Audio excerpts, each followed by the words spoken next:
Okay, and I believe we are live. Hi, everyone, and welcome to the Enchanted April Read Along. I hope y'all have loved the book so far. I have Chantel here with me to discuss the very first chapters of the book, chapters 1 through 11. Chantel, would you like to introduce yourself? I'm sure everyone already knows you, but just in case for fun. Yeah, I'm Chantel from Chantel Reads All Day.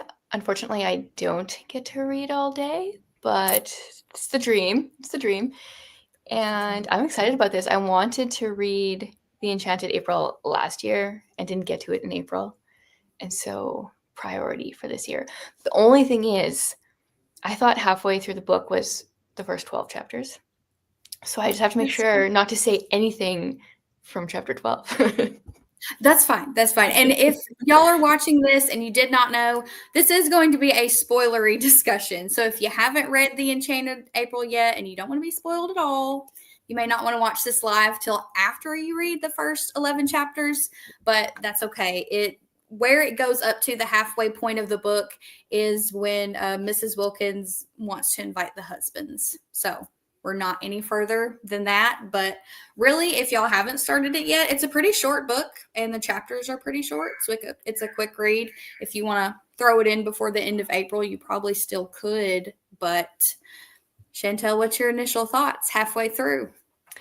Okay, so I'm going into this. I have not looked up anything, so I have no idea where it goes.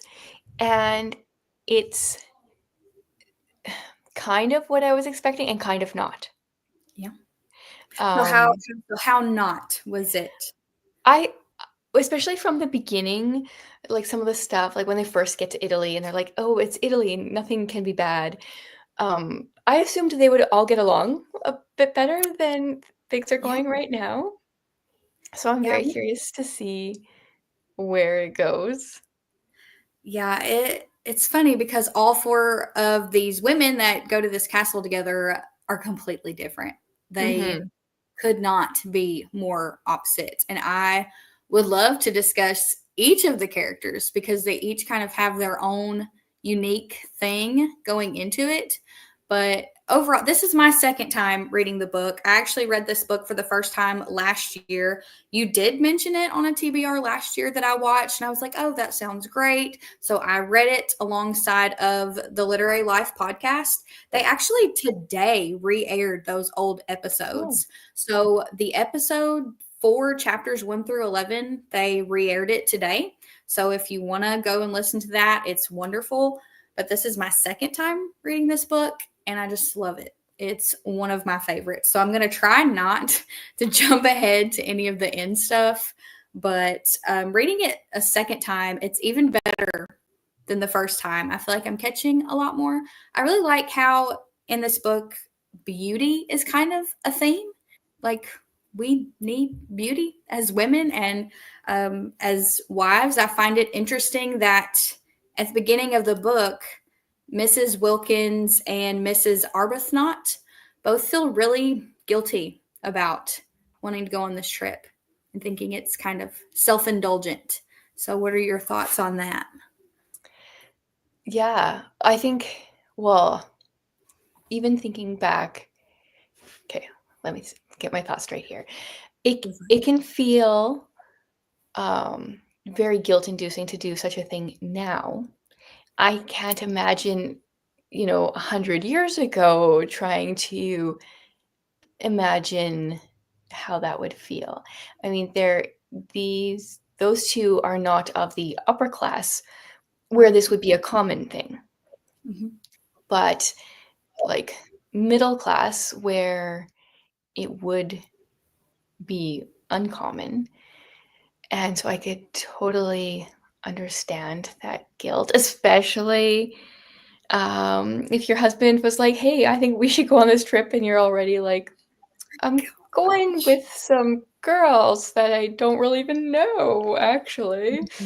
Yeah, And that so, point, I was like red in the face for Mrs. Wilkins because I was like, oh no, because she just kept putting it off. I thought, she's never going to tell him until it's time to leave or she's already there. And then he sprung brings that on her, like, oh, do you want to go to Italy? Things have been going so great. You just seem so happy. And she's like, well, actually. And then he didn't believe her. He didn't believe that she had a friend to go to Italy with, which is really sad. Yeah. Yeah. Well, and then Rose's husband was like, yeah, here, do you need money? That sounds great. That's fun. Just go, whatever. It's almost like he just doesn't care at all, almost to a fault. Yeah. And yeah, that has different consequences, like to at least at this point, the behavior of each of them once they get to Italy and stuff is I'm very curious to see where things go.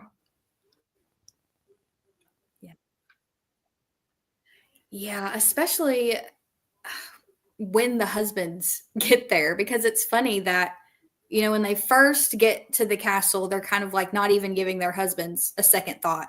I think Lottie, Mrs. Wilkins, was like, you know, I can't even remember Melursh right now. And that was like her worst nightmare when she was at home. Her marriage was just really, really hard on her. And once she got there, she couldn't even remember him. But then she's there for a few days and she's like, oh, I'm such a mean dog for not bringing him with me and like seeing all this without him. And Mrs. Arbuthnot is like, really? Because your husband's terrible. And you just were talking about how much you didn't like him. But it's funny how quickly just being in a new place and getting a little bit of a break and some rest can change your outlook on things pretty quickly. Yeah, I have a hard time like relating to either of them because if I'm gonna go anywhere, I want to go with my husband. So I can Right. understand the like, okay, I'm in Italy, I want him here, but I don't understand the 24 hours before where you're like, this is great and I'm not tied down and like that No, I whole know. Yeah, I'm with you. Like if we're going on a trip, we've planned this together, you know, like we're ready. We might need a rest from the kiddos, you know, by ourselves. That's a different thing, but we get along great. So I'm curious to, which I've read the book before, but I'm curious for everyone else to see what it's like once the husbands get there, because it's changed. Lottie, Mrs. Wilkins, just is like a completely different person there.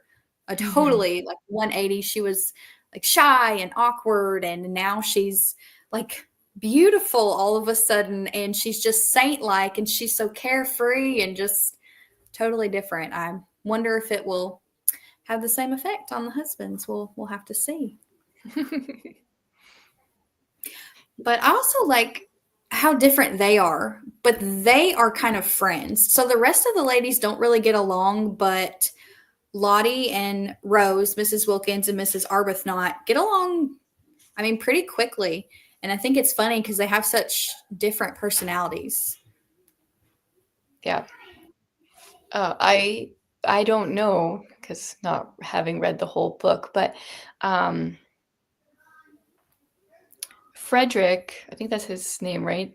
He Yes. writes the when we find out how she got her nest egg and the kinds of books Yes. that he writes about kings and their mistresses, I would be very curious to know like what Mrs. Wilkins' reaction is to that, both like pre-Italy her Yeah. versus like in Italy her. You know, if you could have the initial reactions in either place and be able to compare them. I'd be curious. Right. Because they're just, and what's funny to me is like that her husband's job is like the bane of her existence. Like she's trying to go out and feed the poor and everything to like atone for Yeah. his sins, I guess. And there was like one line in the book, something about he had bought her a French sofa or something with the money, and it was like the bane of her existence in her house because it was a reminder of all those mistresses. But yeah, it's going to be fun to see her perspective on it at home versus her perspective on it now, and what's his perspective on it. Is that something that he wants to do or not? You know, we'll see. It's going to be fun, but also, you know, Rose and Lottie are great, but I think I get the most laughs out of Mrs. Fisher. the elderly woman. She is probably my favorite character just to read because she just makes me laugh. She has to curb everyone, like, oh, she must be curbed. We have to fix that. We have to change that. It's in the next chapter. It's in chapter 12, but it's not spoilery. But this part killed me because Mrs. Fisher. I just got to read this. Mrs. Fisher had a great objection to other people's chills. They were always the fruit of folly, and then they were handed to her who had done nothing at all to deserve them. Like, she doesn't like it when other people get sick. Like, oh, like they do it on purpose to spite her. I felt like that kind of summed up her personality pretty good. Yeah, and that for sure. And also, like, her feelings about macaroni. Like, eating macaroni made her feel undignified, so she hated macaroni and just kept telling Francesca, the housemaid, serve me. Like, nobody else is here, but I'm here. Just give me my dang macaroni. And she gives her a second helping, and she's like, oh, that was willful. She did that on purpose because I don't like it. I thought that was funny. I don't know if you can see the comments there, but Kelly says Mrs. Fisher is out of control. She is out of control, Kelly, but that's my favorite. Okay, I can't see the comments, so I'm going to have to figure out what okay, I see now.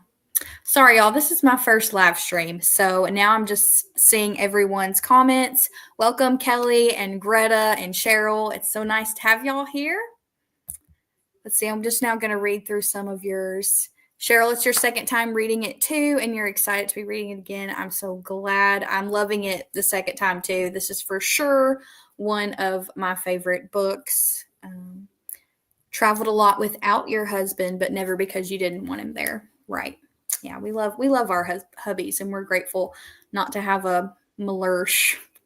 It's a horrible name. Or a Frederick, but hopefully we'll get better. It sounds like what? It sounds like a disease. Something you just like pick up. Yeah. Maybe from the chills. Yeah, yes, yeah. No, but it's funny. But Mrs. Fisher is probably, again, one of my favorite characters because she like walks with this stick, except when she doesn't want to. There's a part, and I'm going to read this, when she's trying to get away from Lottie, Mrs. Wilkins, because she has such an aversion to her and just does not like her at all. Where is it? Oh, here it is. Mrs. Fisher moved towards the door too, quite easily, almost quickly. Her stick did not hinder her at all. She had no intention of being left with Mrs. Wilkins. So I thought that was funny, which they didn't hit it off from the start because Mrs. Wilkins kind of called her old, asking if she knew Keats or something. And she was like, yeah, and I didn't know Shakespeare either. Yeah. I thought that was funny. Yeah. Goodness. Off to a bad start there. And they don't even get along at the beginning part here in Italy either, for different reasons. Like, Mrs. Fisher can see the change in Mrs. Wilkins, but like still doesn't like it. Yes, yeah. Or maybe is something jealous. Maybe. I think we will learn more about her inner thoughts as we read, which we got some. She pretty much just hates this generation. Like, that's typical elderly person, this generation. I think she said Thackeray would make mincemeat of this generation. I'm guessing she's talking about William Thackeray, the author. I think he wrote Vanity Fair, but I just thought that's funny. She's classic. Yep. And then her sitting room that she's like put furniture in front of the door, I think it was, or something, to so people wouldn't go in there. Barring everyone out. Yeah. And then they still end up in there. Yeah. At her desk with her pen. Oh, goodness. Just funny. And then, and she wasn't the only person that wanted to be left alone. She made it pretty clear from the beginning, I just want to sit here and remember. And then Lady Caroline, Scrap, she's the same way. Like, y'all leave me alone. What'd she call them? Originals. I don't want anything to do with you. She said, I hate originals. I don't even know what that means. I thought that was really funny. Yeah. What did you think of her character, Lady Caroline Scrap, as they call her? It's been very interesting to see her inner thoughts change so much already in the first like 2 days that she's been in Italy. I don't know, three, maybe it hasn't been very long. To go from just wanting to get away from everyone to all of a sudden starting to think and have these thoughts and question her life, like just Yeah, all of a sudden. Um, right. that's been good because I wouldn't be able to handle her if she was just as much of an airhead as she kind of portrays herself or wants to. Yeah, yeah. Yeah, I think it definitely helps her character that we can see into her thoughts, and it shares a little bit of her past too. Like her beauty, in a lot of ways, at first was a blessing and was great, and then it turned into a curse because everyone just wants to pet on her and grasp at her. And she lost the person she loved in a war, and I thought it was funny that she can't snub anyone. Like her Yes. voice is so angelic when she's trying to be mean, she can't. I mean, that's not nice. You shouldn't do that. But also, it would be frustrating if you couldn't get your thoughts and feelings across. Mm-hmm. And Kelly said, Scrap is an interesting character. I also think that we are in a place to view her differently now that we know she had a love that was lost in the war. I agree. I felt sad for her because, I felt like she had too many love um, proposals thrown at her, and she's like, "Do you even love me? Do you even know why?" And nobody could really answer. She's pretty. So Yeah. beauty can be a curse, and it can fade for sure. So I'm curious to see where she ends up at the end. Well, I mean, I know, but for everyone else, it's fun. She takes it in surprising places. It's not this book wasn't at all definitely the first time what I expected out of it at all. I've only heard really good things about it. Like I haven't heard anyone say that it was meh or they don't enjoy the book. So I'm very curious to see what all unfolds. Yeah. And well, and something else I learned by listening to that episode from the Literary Life podcast, and I'm pretty sure I linked it in the description of this live for anybody that wants to go listen for these chapters. The name San Salvatore, the name of this castle that they go to, translates to Holy Savior. Like Jesus, I think that's kind of interesting. Like if you were to take it that route and to look at it that way, like going to rest in Jesus and all this beauty, and that's what changes you. So I thought there's a lot of Christian references in here that I was not expecting going in the first time that I read it. And I thought that kind of the faith of Rose, Mrs. Arbuthnot, because she's kind of that like works based, legalistic faith. And then Lottie's just kind of that blind faith, takes it all in once she gets to the castle. What is it they were saying when they first got to the castle and they were scared they were going to be murdered? It was like, oh, we're in God's hands. And Rose was saying that in kind of a dooming way.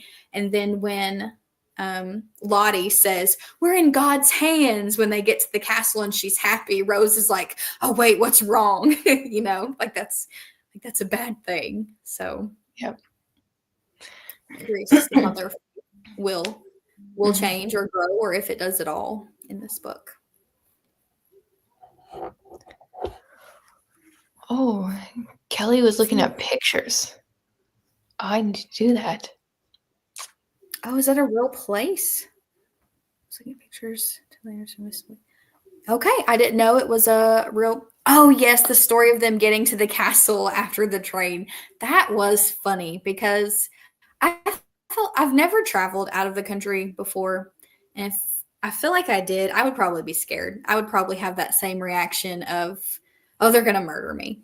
Like this is terrible. And they didn't understand any Italian. They did not prepare for this trip to Italy very well at all. Yeah, that cracked me up when they thought they were going to get. Oh, sorry. I was going to say that cracked me up when fine. Go ahead.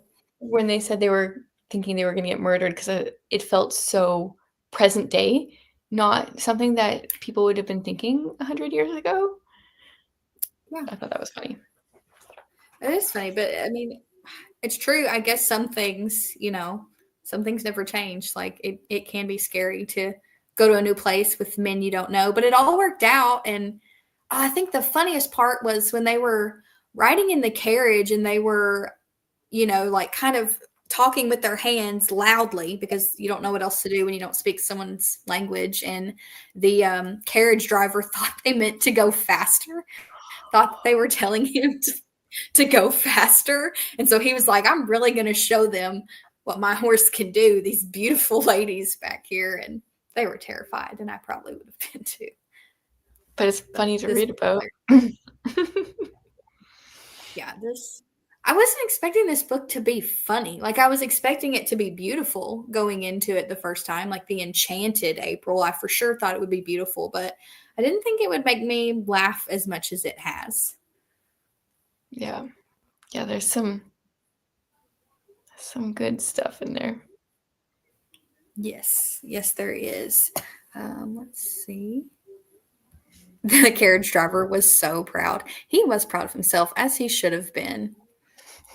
He drove nice and fast. Yes, he did. He did his job. And so did, really, I feel like all of the house people that are there working at the castle are so kind. Like Domenico, I think Lady Caroline had a hard time even like snubbing him because he was just so nice and so thoughtful. Mm-hmm. Yep. Oh, but also, I thought it was interesting how by the end here in the middle, she started to like Lottie. Lady Caroline started to like Lottie because she was the only person who understood that she just wanted to be by herself. Like, oh, she doesn't have a headache. She just wants to be alone. Yeah. So. Yeah, it's interesting because the visual description of Lottie at the beginning, I'm trying to see if I can find it here, it wasn't a pleasant, I'm trying to see if I can find it.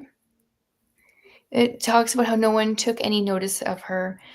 She was the kind of person not noticed at parties. Her clothes, infested by thrift, made her practically invisible. Her face was non-arresting. Her conversation was reluctant. She was shy. And then get her into Italy, and she's just a different woman. Yeah.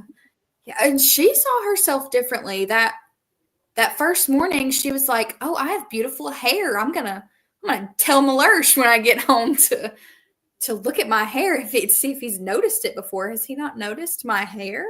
Like, she even realizes that she's different. And like you said, it's sad that nobody took any notice of her before. Like, I felt very sorry for her character at the beginning. Like, she had to go to those art parties with her husband and she didn't know what to say. Nobody would talk to her. Like, I feel that. I would not want to go to art parties either. I also probably wouldn't know what to say. Yeah. Well, and if you're living in that time and you are going to these parties and you're not an artist, you're a woman at home but not a mother, like, you don't have a whole lot to talk about. No, that's true. And, yeah, I could see it being very uncomfortable. Yeah, and what makes it worse is, like, her husband knew she was uncomfortable. And there was a point in the book where he actually said, like, questioned whether he married right, like married the right woman. And that broke my heart. I was like, oh, geez, the audacity. Like, and here she is trying to get him his, special fish or something that he wanted all the time. It's like the one thing she went out and did for him very consistently. And he just not grateful. Well, I bet he will be once he gets to the castle, hopefully. See, Judy says, I liked all the Christian references. Interesting on the ladies' views on marriage. Sometimes sad, but true insights. No, it's true. This book definitely makes me grateful for my husband. Like I don't have to deal with that situation. That would be tough, but I won't spoil anything, but I'll say as you read the book, if at any point you get worried, like as a Christian, don't. Like she takes it to a wonderful place. But as we move along to the next few chapters, if you haven't read The Enchanted April before, there's going to be some moments where you're like, I don't think I like this. I don't think this is good. But just trust the author, trust the process. That's good to know. Yeah. And I only say that because last year when I read it, I almost put it down because I thought she was going to take something somewhere that I didn't want it to go. Yeah. Well, and kind of we see a little bit of that actually in these beginning chapters when Mrs. Arbuthnot meets the owner of the home. He assumes that she is a widow and it's like, oh, there are portraits of you all over my house. You're a Madonna or something. And she's like, doesn't have any love from her husband and has been so efficient and practical and categorizing everyone, these next few chapters as we move forward. If you ever get worried, just trust the process. That's all I can say. Don't put the book down because I almost did last time, but I'm glad I stuck with it. So if you get there, just know that. I like what you said about her categorizing people. I forgot about that. I was telling my daughter about that part just yesterday. I kind of do that to people too. Like I like to not put people in a box, but try to understand them. So like try to figure out, yeah, personalities and different things like that.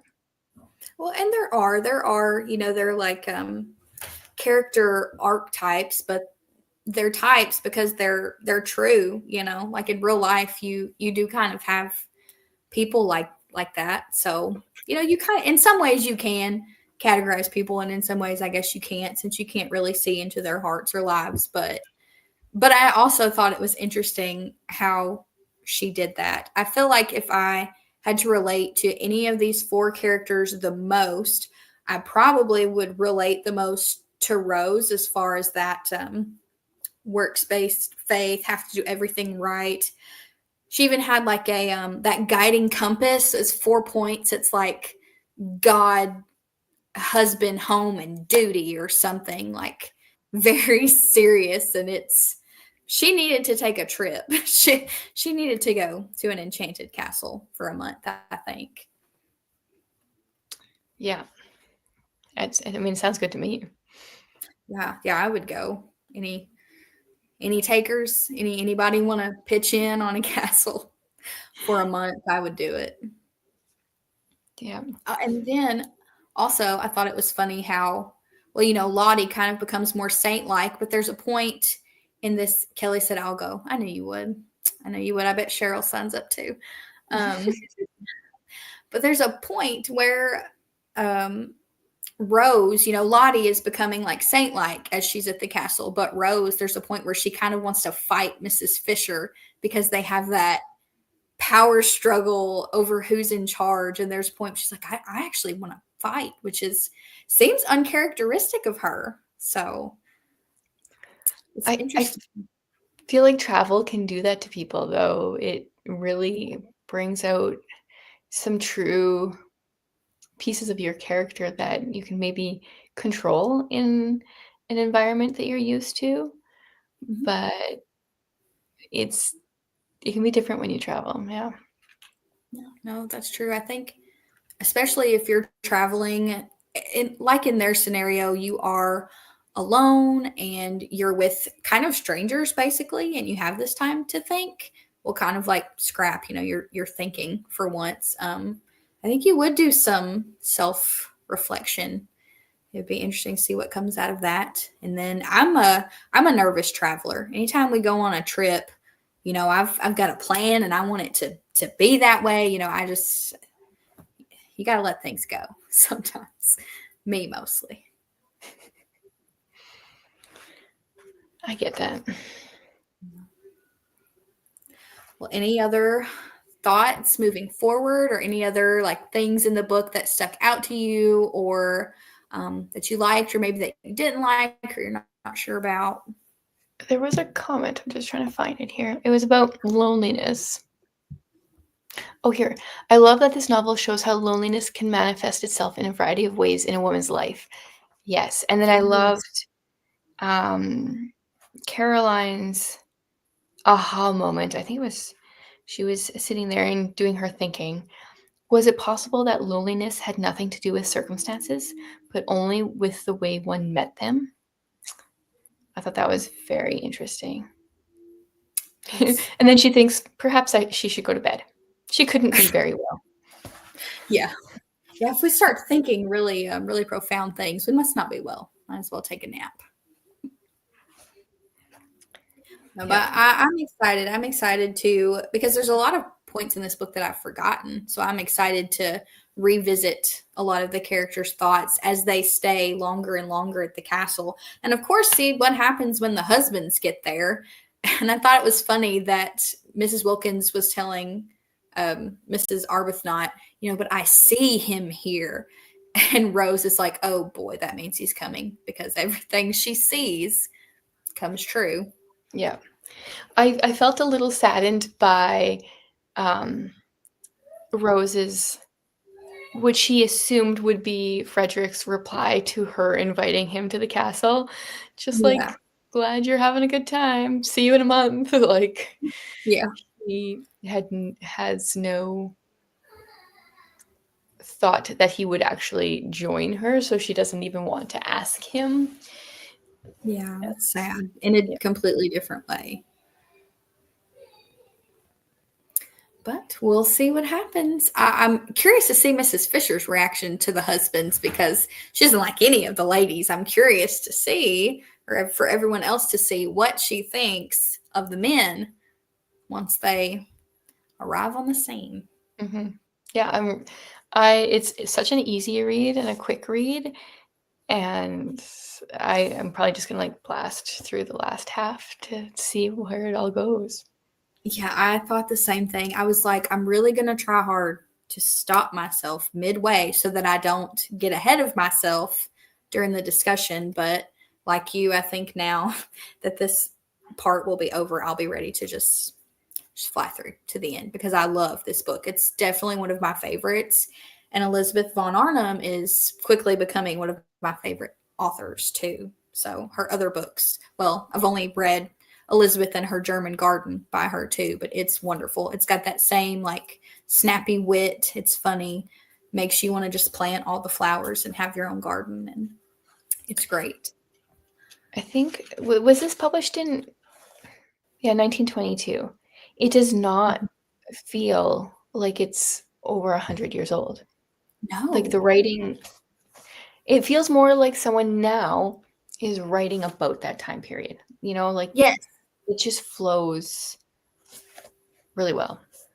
Yeah, it does. She feels very modern. All of these ideas, I think, are ones that we can relate to now. This idea of escaping and beauty, and not even escaping for a bad thing, but just because like our souls need that. Our souls need rest and need beauty.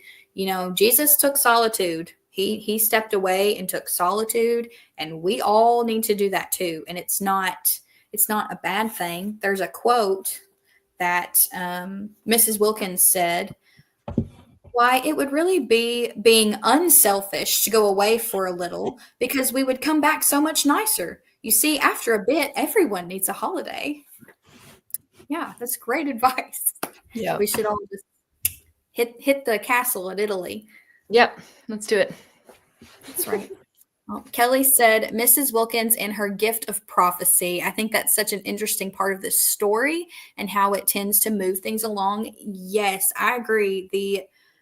The girl that no one saw and no one noticed is the girl that sees everything. So very interesting. Mm-hmm. Thank you for hosting this, ladies. Admittedly, I've already finished and loved it. I certainly found it through y'all's recommendations. I'm so glad you loved it. And like you, I think think we're both gonna fly through it once we're done. I other than the chapter that I accidentally read, I was like, I can't read more, or else I'm just gonna want to talk about all of it. So I tried. Right. And we will talk about all of it because we're not done. But does anyone have any final thoughts in the comments? Chantel, do you have any final thoughts before we hop off here? No, I mean, I'm just looking forward to seeing where it goes. I had some notes here, and I think we've covered what I wanted to say at least. So thanks for letting me hop on with you. Oh, thank you for joining. I was wanting to hear your thoughts on this book last year, and when I saw you were going to read it this year, I was like, "Oh, yes." And then when you messaged me and said you'd hop on the live, I was like, "Oh, I can't wait." So, I'm really excited for you to finish it and hear what you have to say about all of it, because I feel like the second half of the book, there's a lot more that happens than the first. So, like I said earlier, trust the process. Just hang on, and I'll be anxious to hear your thoughts. But thank you to everyone who joined us live, and for anyone who is watching this later. We really appreciate y'all being here, and hope you've loved this book as much as we do. The next YouTube live discussion is going to be on April 30th, and that'll just be for the rest of the book, and then we can talk about the whole thing in its entirety. So if anyone else wants to join in on that live, y'all can just send me an email. It's just humblyhaleyreads@gmail.com, but I'll leave it in the description and all the things. Chantel, you're of course welcome to come back if you want to. It's totally up to you. But thank y'all for being here. It's been great. I hope you have a very enchanted April and enjoy the rest of your reading. That was good. No, I try. Y'all, thank y'all for being here.